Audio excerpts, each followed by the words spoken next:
Thomas the tank engine was ill. Workmen had tried to make him better, but it was no use. "Edward must take you to the works," said Sir Topham Hatt. Thomas felt very miserable. Then Sir Topham Hatt spoke to Duck. "I want you to help Percy and Toby while Thomas is away." Duck was delighted.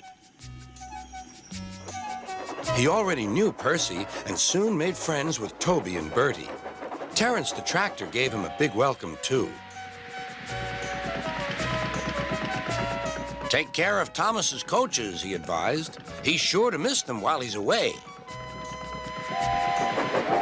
Duck was very gentle with the coaches. Annie and Clarabelle were impressed. "Such nice manners," they told each other. "It really is a pleasure to go out with him."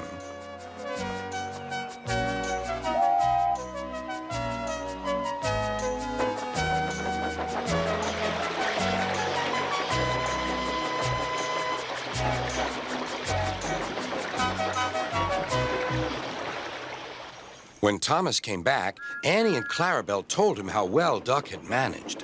Thomas was so pleased to be home that he soon forgot to be jealous.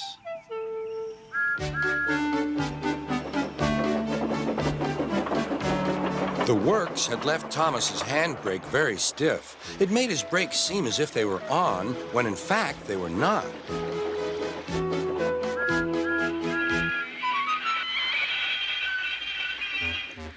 As a result, he and his coaches often overran the platform. Thomas found this most embarrassing. Gradually, his driver and fireman learned to be extra careful. But one day, Thomas's fireman was ill, and a relief man took his place.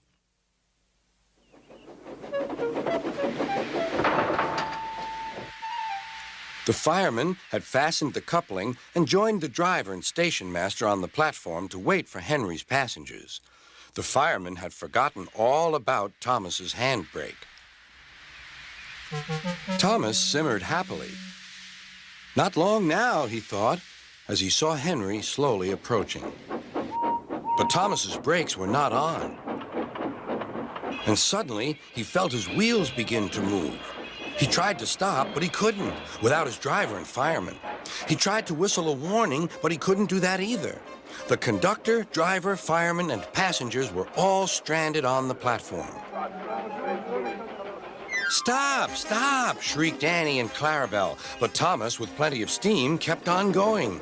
The alarm went down the line. "Stop the Runaway!" There, ready for action, was Harold the helicopter. The inspector had made a plan, and together they took off into the sky.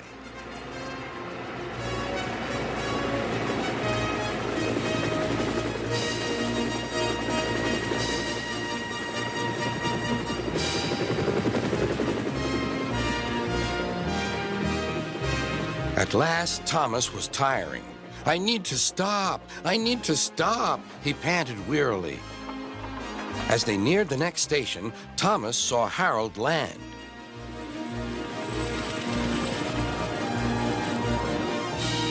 They entered the platform slowly enough for the inspector to act. Judging his moment, the inspector scrambled into the cab and screwed the brakes on.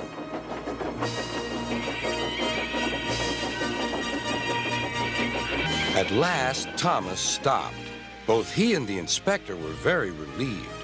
Then they thanked Harold. "Think nothing of it. Glad to be of service, any time." "Thomas," remarked the inspector, "we must never let this happen again." Wearily, Thomas agreed with him.